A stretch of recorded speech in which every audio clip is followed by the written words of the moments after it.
تاکہ انشاءاللہ کپڑے پاک کرنے کا درست طریقہ بھی پتہ چل جائے گا اور اس حوالے سے جو وسوسے ہیں ان کی بھی کاٹ ہو جائے گی انشاءاللہ۔ یہ دونوں رسالے جو مفتی صاحب نے ارشاد فرمائے، یہ مکتبۃ المدینہ جو دعوت اسلامی کا ایک ادارہ ہے وہاں سے بھی آپ حاصل کر سکتے ہیں، بک شاپ ہے، اور دعوت اسلامی کی ویب سائٹ سے بھی آپ اس کو ڈاؤن لوڈ کر سکتے ہیں فری آف کاسٹ، اور ساتھ ہی ساتھ دارالافتاء اہل سنت کی جو موبائل اپلیکیشن ہے ہماری شعبے کے الحمدللہ اپلیکیشن میں موجود ہے، اس کی بک لائبریری میں بھی یہ کتاب الحمدللہ موجود ہے، آپ اس کو ضرور بھی ضرور حاصل کریں۔ اور ہماری یہ اپلیکیشن دارالافتاء اہل سنت، اس کو اگر آپ ڈاؤن لوڈ کر لیں گے تو آپ کو انشاءاللہ بہت سارے فوائد حاصل ہوں گے، بہت سارے فتوے پڑھنے کا موقع ملے گا، بہت سارے جو ہماری آپ سلسلہ دیکھتے ہیں اس کے اندر سے جو مخصوص ہم کلپس نکالتے ہیں، مدنی گلدستے نکالتے ہیں، مخصوص سوال جواب نکالتے ہیں، وہ اس کے اندر موجود ہوتے ہیں۔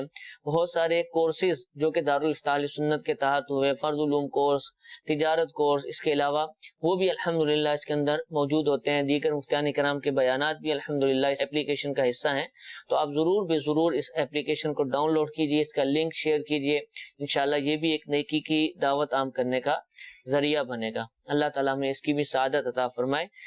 یہ سوال ایک آیا، بڑا یوں کہہ لیجیے کہ ایک اچھا سوال ہے، کہ پوچھ رہے ہیں کہ میں گورنمنٹ ٹیچر ہوں اور میری گاڑی چھٹی سے 30 منٹ لیٹ آتی ہے، کیا چھٹی کے بعد والے ٹائم میں اسکول کے پنکھے کی ہوا میں بیٹھنا جائز ہوگا یا نہیں؟ ٹیچر ہیں یہ سوال کر رہے ہیں۔ اسی طرح اب سوال کیا جا سکتا ہے کہ آفس میں کام کرتے ہیں اور تھوڑا لیٹ نکلتے ہیں، جیسے خاص طور پہ گرمیوں کا دن ہے اور آفس ابھی کھلا ہوا ہے، ان کی ٹائمنگ ختم ہو گئی ہے، ان کو پتا ہے کہ گھر جاؤں گا تو لوڈ شیڈنگ ہے، یا گھر جاؤں گا تو اے سی نہیں ہے، یہاں تو اے سی بھی چل رہا ہے، تو چلو مزید یہاں پر کچھ آرام کر لیا جائے تو وقت تو گزر ہی جائے گا۔ کیا اس طرح کے عمل؟ اس میں اگر جیسے کوئی پرائیویٹ اسکول ہے تو اس میں اس طرح کی اگر صورت حال ہے، جو مالک ہوتے ہیں اسکول کے ان کی طرف سے ہے کہ اگر آپ کی گاڑی لیٹ آ رہی ہے آپ بیٹھ جائیں آرام کرنا، ٹھیک ہے، تو پھر تو حرج نہیں ہے۔ اور اگر کوئی گورنمنٹ کا کوئی ادارہ ہے جس کی ٹائمنگ ختم ہو چکی ہے، اب وہ عرفاً یہ بھی دیکھ لیں کہ ٹائمنگ ختم ہوتے ہی فوراً اساتذہ کو یہ تو آرڈر نہیں ہے کہ اب نکل جائیں سارے کے سارے، تو کچھ نہ کچھ کام نمٹاتے کچھ منٹ اوپر ہو سکتے ہیں، اور وہ کام بھی ان کے اپنے اس ادارے سے ہی متعلق ہوتے ہیں، تو اس حساب سے دیکھ لیں کوئی ایسا کام ان کے ذمے ہو جو اس ادارے سے ہی متعلق ہو، تو وہ کام کرتے کرتے اپنا وہ گاڑی آنے کا اگر ٹائم ہو جاتا ہے وہ ویٹنگ میں بھی اس کام کو نمٹا لیں، تو اس میں کوئی حرج نظر نہیں آتا۔ البتہ کوئی کام بھی نہیں ہے، ٹھیک ہے، اب اس صورت میں پرمیشن بھی نہ ہو کہ جب ٹائم ختم ہو گیا اس کے بعد کوئی وہاں بیٹھے لائٹ پنکھے چلائے، اگر پرمیشن بھی نہیں ہے تو اب پھر لائٹ پنکھوں کا استعمال کرنا کوئی نہ وہ کام ادارے سے متعلق ہو رہا ہے، نہ ادارے کی طرف سے اس طرح کوئی الاؤ ہے، تو پھر اب لائٹ پنکھے یوز نہیں کر سکتے۔ ٹھیک ہے، تو اب یہ دیکھنا ہوگا یہ جس ادارے میں ہیں، جو سوال تو کامن کیا گیا ہے، صحیح ہے، کون سے ادارے میں اس ادارے کی طرف سے کیا کیا سہولیات یعنی ٹائم ختم ہونے کے بعد بھی حاصل ہوتی ہیں نہیں ہوتی، تو یہ دیکھ لیں۔ ٹھیک ہے۔ سوال یہ پوچھ رہے ہیں کہ کیا بغیر گواہوں کے ایجاب و قبول کرنے سے نکاح منعقد ہو جاتا ہے یا نہیں؟ نبی کریم صلی اللہ تعالی علیہ وآلہ وسلم کا فرمان عالی شان ہے، لا نکاح الا بشہود، او کما قال علیہ الصلوۃ والسلام، جس کے بارے میں یہ فرمایا گیا کہ بغیر گواہوں کے نکاح نہیں ہوتا۔ تو اگر مرد یا عورت وہ دونوں آپس میں ایجاب قبول کر لیتے ہیں اور گواہ نہیں ہیں، جو شریعت مطہرہ نے جتنی مقدار بیان کی گئی ہے، تو اس طرح نکاح نہیں ہوتا۔ اب اس کو نکاح سمجھ کے آگے اپنی لائف نکاح والی شروع کر دینا تو یہ پھر بدکاری ہی ہے، جس کو گویا نکاح کے نام سے استعمال کیا جا رہا ہے، تو ایسا نکاح نہیں، بدکاری اور اس نکاح برائے نام نکاح میں کوئی فرق نہیں۔ ٹھیک ہے، اسلامی بہن کی طرف سوال ہے کہ ان کی دوسری شادی ہوئی ہے اور 2 بچے بھی ہیں، اب ان بچوں کے جو والد ہیں ان کا وہ ماہانہ خرچ دیتے ہیں، کہتے ہیں کہ کیا یہ جو ماہانہ خرچ کی رقم انڈرسٹوڈ ہے وہ بچوں کی والدہ تک ہی پہنچتی ہوگی، تو کیا ان کے دوسرے جو شوہر ہیں وہ اس کو استعمال کر سکتے ہیں، لے سکتے ہیں؟ وہ دیکھیں دوسرے جو شوہر ہیں ان کو اپنے ذاتی استعمال میں لانے کی اجازت نہیں ہے، یہ رقم جب بچوں ہی کے لیے دی جا رہی ہے اور ان کے جو بچوں کے اصل والد ہیں وہ بچوں ہی کے لیے دے رہے ہیں، تو دوسرے جو بچے کے سوتیلے والد ہیں جن کے پاس بچے پرورش پا رہے ہیں، تو وہ اس رقم کو اپنے ذاتی استعمال میں نہیں لا سکتے، اس سوائے اس کے کہ اصل بچوں کی والد کی طرف سے پرمیشن ہو، ٹھیک ہے، یعنی اجازت ہو کہ تھوڑا بہت آپ رکھ لیا کریں، استعمال کر لیکن لیا ایسا کریں۔ بہت تو مشکل اگر لگتا ہے۔ اجازت نہ ہو تو پھر سوتیلے والد ان بچوں کی رقموں کو استعمال نہیں کر سکتے۔ ٹھیک ہے، جو دے رہا ہے ظاہر سے تو اپنے بچوں ہی کے لیے دے رہا ہے، تو اگر اجازت ہو تو پھر ہے، لیکن بظاہر یہ مشکل لگتا ہے۔ جی کال چلا دیجیے۔ یہ معلوم یہ کرنا تھا مفتی صاحب سے، ایک شخص کے نکاح میں ایک وقت میں دو سگی بہنیں آ سکتی ہیں یا نہیں؟ جیسے مثال میری بیوی ہے، دوسری ایک میری سالی ہے، کہ میری سالی کی اس کے شوہر کا انتقال ہو چکا ہے، میری بیوی کی سگی بہن ہے وہ، تو معلوم یہ کرنا تھا کہ کوئی بھی شخص ایک ٹائم کے اندر دو سگی بہنیں اپنے عقد میں رکھ سکتا ہے یا نہیں، اور اگر نہیں رکھ سکتا تو اس کی وجہ کیا ہے، یہ معلوم کرنا۔ ٹھیک ہے، تو مفتی صاحب اس میں یہ بھی بتائیں کہ اس طرح کے سوالات ہوں تو خود اپنے لیے سوال کرنے سے بہتر ہے کہ اگر کر پوچھ لیا جائے، تو اس کی بھی کچھ اگر آپ وضاحت فرما دیں۔ یعنی اس طرح کے سوال جو سوال میں جو کام پوچھا جا رہا ہے، اگر وہ کام ناجائز ہو، جی جی، تو سوال پوچھنے کے آداب میں سے یہ ہے کہ آدمی یہ نہ کرے کہ اگر میں ایسا کروں تو کیا حکم ہے۔ یہ آداب میں سے اسی طرح بسا اوقات تو بعض لوگ یہ کہتے ہیں مفتی صاحب اگر آپ سے ایسا ہو جائے اور تو اس کے بارے میں آپ کیا فرماتے ہیں، تو بسا اوقات یہ لوگ سوال کر جاتے ہیں۔ تو ہونا یہ چاہیے سوال اس طرح کے سوال جب کریں، فرضی سوال، کہ ایک شخص اگر دو بہنوں کو اپنے نکاح میں لانا چاہتا ہے، اس کی صورت یہ ہے کہ اس کی سالی کا شوہر کا انتقال ہو گیا، بیوہ ہو گئی، تو اب وہ چاہتا ہے کہ اس کی بھی کفالت یہ شخص کر لے، تو کیا سالی سے بھی نکاح کر سکتا ہے بیوی کے ہوتے ہوئے؟ تو دیکھیں شرعی حوالے سے حکم بالکل واضح ہے، ٹھیک ہے، کہ اللہ تبارک و تعالیٰ نے جن عورتوں کو ایک آدمی کے نکاح میں آنا یا ان کو نکاح میں لانا حرام فرمایا ہے، ان عورتوں میں سے ایک یہ بھی بیان کیا وَأَن تَجْمَعُوا بَيْنَ الْأُخْتَيْن، یہ چوتھے سپارے کی جو آخری آیت ہے، حرمت علیکم امہاتکم و بناتکم، اسی آیت کے اندر آگے ہے وَأَن تَجْمَعُوا بَيْنَ الْأُخْتَيْن، ٹھیک ہے، کہ تم پر یہ بات بھی حرام کی گئی ہے کہ تم دو بہنوں کو بیک وقت اپنے نکاح میں جمع کرو۔ ٹھیک ٹھیک، تو زمانہ جاہلیت میں اس طرح بیوی کی بہنوں کو نکاح میں بیوی کے ہوتے ہوئے لایا جاتا تھا، تو یہ قرآن پاک کی آیت نے منع کر دیا، اور صرف بہنیں ہی نہیں، بیوی کے ہوتے ہوئے اس کی ایک پھوپھی سے بھی نکاح نہیں کر سکتے، بیوی کے ہوتے ہوئے اس کی بھتیجی سے نکاح نہیں کر سکتے، بیوی کے ہوتے ہوئے خالہ اور بھانجی کو بھی نکاح میں نہیں لا سکتے۔ تو احادیث کریمہ میں مزید اور رشتوں کو بھی اس میں شامل کیا گیا ہے۔ تو وَأَن تَجْمَعُوا بَيْنَ الْأُخْتَيْن، دو بہنوں کو اپنے نکاح میں ایک آدمی بیک وقت نہیں لا سکتا۔ تو جو سوال انہوں نے کیا کہ سالی کے شوہر کا انتقال ہونے کی صورت میں، ان کی عدت گزرنے کی صورت میں اب یہ بہنوئی کیا سالی سے نکاح کر سکتے ہیں بیوی کے ہوتے ہوئے؟ تو نہیں کر سکتے۔ ٹھیک ہے، تو وجہ کیا ہے؟ وجہ قرآن پاک میں حکم آ گیا، بس یہی سب سے بڑی وجہ ہے۔ یعنی دلیل کیا ہے اس کے ناجائز ہونے کی؟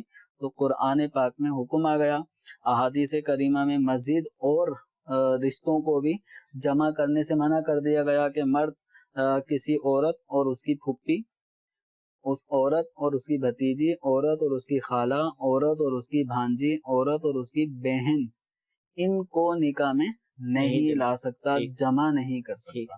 تو اس حوالے سے اب اس کی حکمت کی طرف اگر جاتے ہیں تو فقہاء کرام نے کچھ حکمتیں بھی بیان کی ہیں کہ اللہ تبارک و تعالیٰ کا جو بھی حکم ہے وہ حکمتوں سے بھرپور ہوتا ہے۔ تو دو بہنوں کو جمع کرنے کی جو ممانعت فرمائی گئی، اس کی ایک حکمت جو واضح سمجھ میں آتی ہے وہ یہ ہے کہ ایک عورت نکاح میں ہوتے ہوئے جب آدمی دوسری عورت سے شادی کرتا ہے تو ان دو عورتوں کو ایک لفظ دیا جاتا ہے، ایک دوسرے کی سوکنے ہیں، اور سوکنوں کا جھگڑا، لڑائی، ایک دوسرے کے خلاف پلاننگ، یہ بالکل ہمارے معاشرے میں سب کو پتہ ہے کہ آپس میں سوکنوں کی بنتی نہیں ہے عمومی اعتبار سے۔ تو ایک عورت نکاح میں ہے، اسی کے ہوتے ہوئے دوسری بہن کو بھی نکاح میں لے آئیں گے تو یہ بہنیں ہونے کے ساتھ ساتھ سوکن بھی بن جائیں گی۔ اور سوکن بننے کی صورت میں کیا ہوتا ہے، یہ سوکن بننا یہ ایک فطری طور پہ ایک دوسرے سے تھوڑا سا تنفر پیدا ہوتا ہے۔ تو ایک عورت اپنی بہن سے اس کا صلہ رحمی کرنا واجب ہے، اور ایک آدمی جب بیک وقت دو عورتوں کو، دو بہنوں کو نکاح میں جمع کرے گا تو سوکن ہونے کے اعتبار سے پھر شیطان جو ان میں آپس میں ایک نفرت کا مطلب عنصر پیدا کر دے گا، نفرتیں پیدا ہونا شروع ہوں گی کہ اس کے حقوق زیادہ ادا کرتے ہو، میرے کم. تو بیویوں میں جب آدمی ڈفرینس رکھتا ہے، عدل انصاف مساوات نہیں رکھتا، تو پھر وہ ایک دوسرے کے خلاف مطلب پروپیگنڈے شروع ہو جاتے ہیں. تو ایک بہن اپنی ہی بہن کے گویا خلاف کرے گی اور صلہ رحمی کو بالکل توڑ پھوڑ دے گی اور قطع رحمی کی طرف چلا جائے گا. تو اس حوالے سے دو بہنوں کو ایک آدمی اپنے نکاح میں بیک وقت نہیں لا سکتا. ہاں اگر ایک عورت کو طلاق دے دی، اس کی عدت گزرنے کے بعد پھر نکاح کر سکتا ہے، یا ایک عورت کا انتقال ہو چکا ہے، اب اس کے انتقال کے بعد پھر اس کی بہن سے، عام طور پہ اس طرح بھی ہو جاتا ہے، تو سالی سے نکاح کیا جا سکتا ہے. ٹھیک ہے. سوال یہ پوچھ رہے ہیں، اب یہ نارمل سا ہے لیکن چونکہ ان کے ذہن میں آ گیا تو اس کو بتانا بھی چاہیے کہ اگر میاں بیوی کے درمیان طلاق ہو جائے تو کیا اب بھی وہ ساتھ رہ سکتے ہیں؟ ویسے تو پتہ ہوتا ہے لوگوں کو، لیکن سوال آیا ہے تو اس کا مطلب کنفیوژن ہے. دیکھیں طلاق کتنی ہوئی، ایک ہوئی، دو ہوئی، ٹھیک ہے، تین ہوئی، سوال خالی ہے بذات سے. طلاق رجعی بھی ہوتی ہے، طلاق بائن بھی ہوتی ہے، تو یہ کون سی طلاق ہوئی، اس حوالے سے بھی یہ سوال بذات سے طلاق ہو گئی. جیسے تو لوگ یہ ہے کہ نارمل عام طور پہ یہ سوال کی کنڈیشن یہ ہے کہ اگر 3 طلاقیں ہو چکی ہیں، 3 طلاقیں ہو چکی ہیں، تو اب آدمی کا عورت کا ایک ساتھ میاں بیوی کی حیثیت سے رہنا، یا اس حیثیت کو اختیار نہیں کرتے، دونوں الگ الگ ہی رہ رہے ہیں، تب بھی ان کا ایک کمرے میں رہنا، ایک گھر میں رہنا، دیکھنے والے یہی سمجھ رہے ہیں کہ یہ تو میاں بیوی ہیں، تو اس طرح رہنا جائز نہیں ہے. ٹھیک ہے. ہاں عورت طلاق کی عدت شوہر کے گھر گزارے گی، اور عدت گزارنے تک جو بھی نان نفقہ، جو بھی اخراجات ہیں، جو اس کے حقوق ہیں، وہ شوہر ادا کرے گا. لیکن 3 طلاق ہونے کی صورت میں میاں بیوی ایک کمرے میں نہیں ہوں گے. ٹھیک ہے. شوہر الگ کسی جگہ ہوگا، الگ کسی روم میں ہوگا یا الگ روم میں ہوگی، اور ایسے میں عورت کے ساتھ اگر حالات خطرات والے ہوں تو عورت کے ساتھ کوئی نہ کوئی یعنی پختہ عورت بھی ہونی چاہیے تاکہ وہ شوہر کے معاملات سے اس کو روک سکے. تو اس میں یہ ہے کہ 3 طلاقیں ہو جانے کی صورت میں عورت اور مرد یہ آپس میں ایک دوسرے پہ حرام ہو چکے ہوتے ہیں. اب ان کا ایک ساتھ میاں بیوی کی حیثیت سے رہنا ناجائز، حرام اور گناہ کا کام ہے. دوسرے لفظوں میں یہ کہیں کہ اب جو کچھ بھی ہوگا وہ ایک بدکاری والے معاملات ہوں گے. اس دوران اگر اولاد کا سلسلہ ہوتا ہے تو وہ بھی پھر حرام کی طرف منسوب ہوں گی، تو وہ بچوں کے پیدائش کے سلسلے ناجائز و حرام ہوں گے. اس حوالے سے خوف خدا کرتے ہوئے مرد اور عورت کو ایک دوسرے سے بالکل علیحدہ ہو جانا چاہیے، اور حکم شرع کے مطابق جو احکامات لاگو ہوتے ہیں ان پہ عمل کرنا چاہیے. ٹھیک ہے. تو سوال یہ ہے کہ کیا منگل کے دن کوئی نیا کام شروع کر سکتے ہیں؟ ممانعت آئی ہے اس حوالے سے. منگل کے دن کسی نئے کام کے شروع کرنے کی ممانعت تو نہیں آئی ہے. ٹھیک ہے.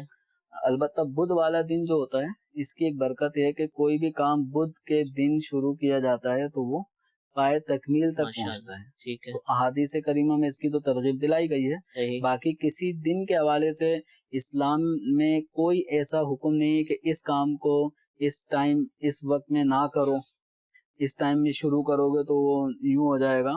تو یعنی وہم پرستی جس کو کہا جائے گا، توہم، فاسد خیالات، شرعی حوالے سے ان چیزوں کی کوئی حیثیت نہیں. ٹھیک ہے. ٹھیک ہے جی، ایک کال چلا دیجیے.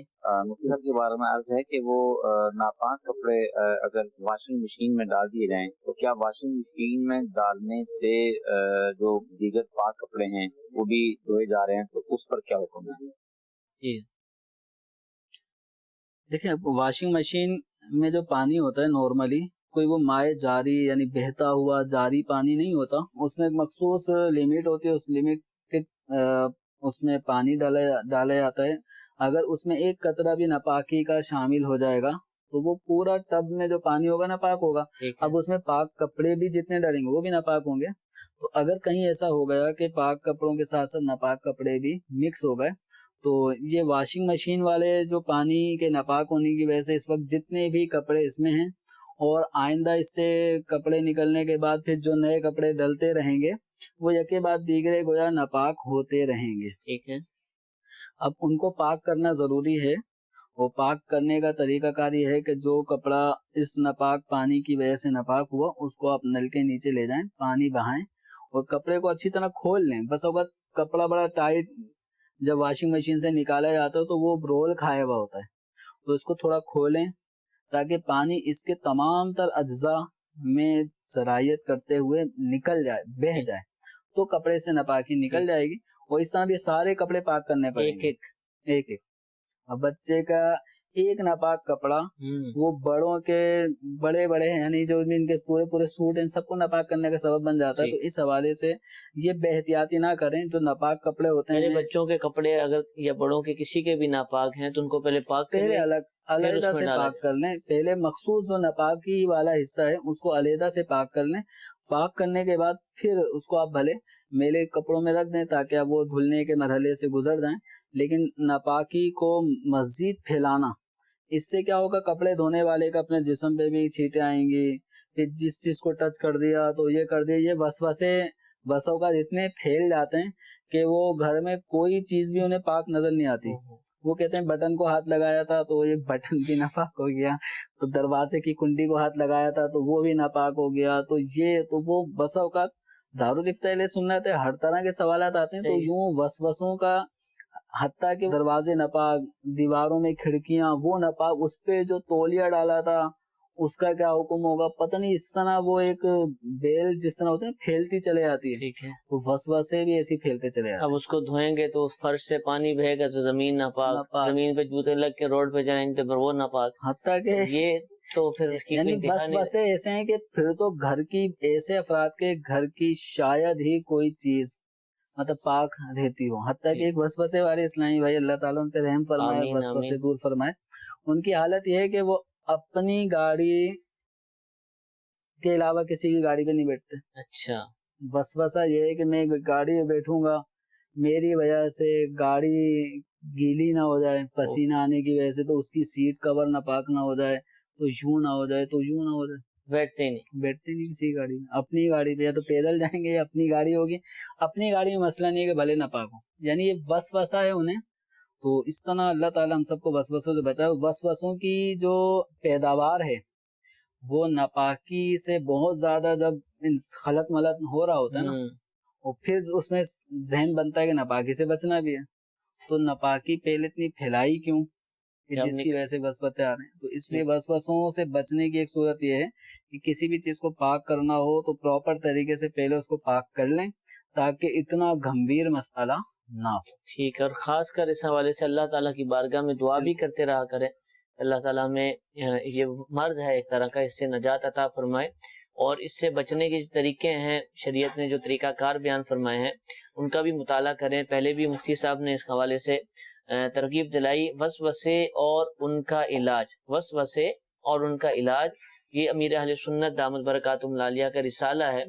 اس میں الحمدللہ بڑے اچھے انداز سے اس کے حوالے سے تفصیلات بیان کی گئی، اس کی وجوہات ہیں اور اس کا علاج کیسے ہوگا، کیسے وسوسہ آئے تو اس کو جھٹکا جائے گا. یہ ساری باتیں الحمدللہ اس میں لکھی ہوئی ہیں. وسوسے اور ان کا علاج، اس کی تصویر بھی آپ دیکھ رہے ہیں. دیگر زبانوں کے اندر بھی اس کی ٹرانسلیشن موجود ہے. وہ زبان والے ہی اس کی ٹرانسلیشن کر سکتے ہیں کہ کیا اس کو ان کی زبان میں کہا جائے گا. اردو میں اس کو وسوسے اور ان کا علاج کہا جائے گا. اس سالے کو، اس کو ضرور حاصل فرمائیے.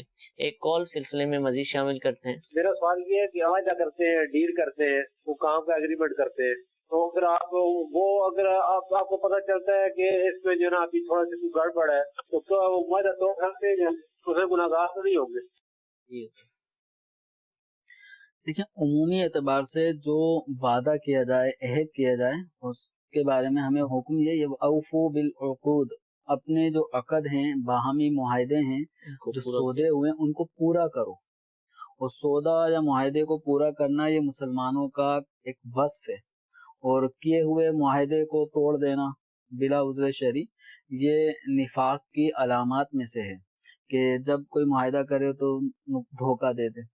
تو اب بسا اوقات بعض ڈیلر ایسے ہوتے ہیں جن کو پتا ہوتا ہے کہ یہ ہم نے چیز دینی تو ہے ہی نہیں، اینڈ میں منع کر دیں گے پیسے لے لو، بعد میں اس کو رلاتے رہیں گے. تو یہ ڈیلنگ کر لیتے ہیں، سودے کر لیتے ہیں، پھر کینسل کی طرف چلے جاتے ہیں. اب کینسل کی طرف چلے جانے کی صورت میں پیسے بھی بر وقت ادا کر دیں تو اس کو ادائیگی میں رلاتے ہیں. تو جن کو پتا ہے کہ سودا ہم کر رہے ہیں اور ہم نے اس کو آگے چل کے توڑ ہی دینا ہے، اس کو وفا نہیں کرنا، تو سودا کرنا ہی نہیں چاہیے۔ اور اگر کسی نے سودا کیا، معاہدہ کیا، عقد ہو چکا ہے، اب کسی بھی شرعی وجہ کی بنا پر اب اس کو وہ پائے تکمیل تک نہیں پہنچا سکتا، تو پھر باہمی رضامندی کے ساتھ اس عقد کو، سودے کو کینسل کیا جا سکتا ہے۔ ٹھیک ہے، مثال کے طور پر میں نے آپ سے کوئی چیز خریدی، اب خریدنے کے بعد اب مجھے لگتا ہے کہ یہ میں نے جو خریدی ہے اس کی ضرورت نہیں تھی، اس کو ختم کر دینا چاہیے، یعنی واپس کر دینا چاہیے، تو اس کو کہتے ہیں اقالہ، ٹھیک ہے، کینسل کرنا سودا۔ ٹھیک ہے، تو اب اگر مجھے اپنے خریداری کے بعد احساس ہوتا ہے کہ اس کے بغیر بھی رہ سکتا تھا، اس کی حاجت نہیں تھی، اس کو واپس کر دیں، تو سودے کو اب میں کینسل کرنے جاتا ہوں، تو آپ اس معاملے میں اگر میری مدد کرتے ہیں تو ٹھیک ہے۔ تو اب یہ کہ کون سی ڈیلنگ کیوں یعنی ختم کی جا رہی ہے، تو بسا اوقات بلا عذر شرعی اس کو ختم کیا جا رہا ہوتا ہے، بسا اوقات شرعی وجہ آ جاتی ہے جس کی وجہ سے آدمی ختم کرنے کی طرف جا رہا ہوتا ہے، تو یہ سب چیزیں دیکھنی پڑیں گی۔ ٹھیک ہے۔ اور اگر یہ جیسے کہہ رہے ہیں نا کہ اس میں ان کو گڑبڑ لگ رہی ہے کہ آگے جا کر ہو سکتا ہے ناجائز کاموں میں پڑ جائے، ایسے معاہدے بھی ہو سکتے تو یہ خود ہی ختم کر دیں، تو اس میں تو یہ ہے کہ کوئی بھی جو معاہدہ جب شرعی اعتبار سے درست ہوا تھا، ٹھیک ہے، اب اس کو مکمل کرنے میں اگر دشواری آ رہی ہے تو اب اس معاہدے کو ختم کرنے کے لیے باہمی رضامندی کے ساتھ ہی اس معاہدے کو ختم کیا جائے گا۔ ختم کرنے کا طریقہ کیا ہوگا، تو وہ ختم کرنے کے طریقے بھی شرعی اعتبار سے، شرعی احکامات کے مطابق اس کو ختم کیا جائے گا۔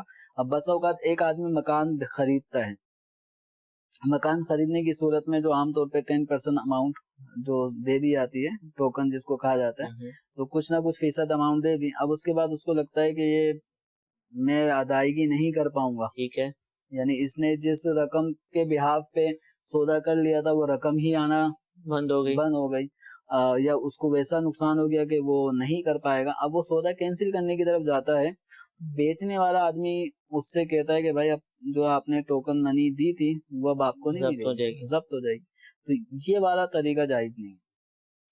تو ابھی اس حوالے سے جب کسی آدمی کو معاہدہ کینسل کرنے کی طرف وہ جانا پڑ رہا ہے کہ وہ نہیں کر پائے گا، اور اگلے شخص کو بھی پتہ چل جاتا ہے کہ یہ خریدار نہیں کر پا رہا، پیسوں کا جو اس کو آسرا تھا وہ آسرا ختم ہو چکا، تو اس کو چاہیے کہ اگر معاہدہ کینسل کر رہا ہے تو کینسل کرنے کی صورت میں اس کے تمام تر تقاضوں کو بھی پورا کرے، ان میں سے یہ جو رقم لے لی تھی وہ رقم اس کو واپس کر دیں۔ ٹھیک ہے۔ آخری سوال کا جواب عطا فرما دیجیے کہ آب زمزم شریف یہ اگر کوئی بیٹھ کر پیتا ہے تو کیا گناہ گار ہوگا؟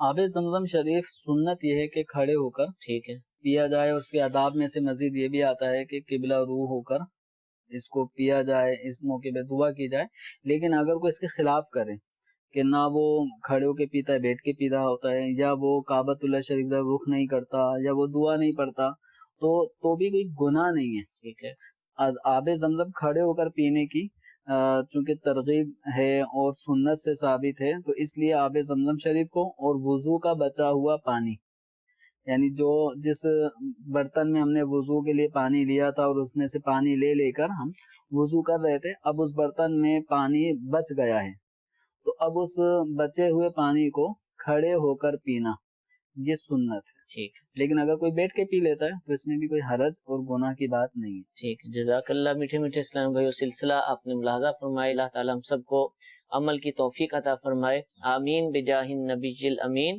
صلو علی الحبیب صلی اللہ تعالی علی محمد صلی اللہ تعالی علیہ وسلم۔ نہ جانے مسائل تو علماء سے پوچھیں، یہ حکم مبین ہم کو رب سے ملا ہے، چلو پوچھ کیسے جیے زندگی کو، چلو پوچھ لے کس میں رب کی رضا ہے، رب کی رضا ہے۔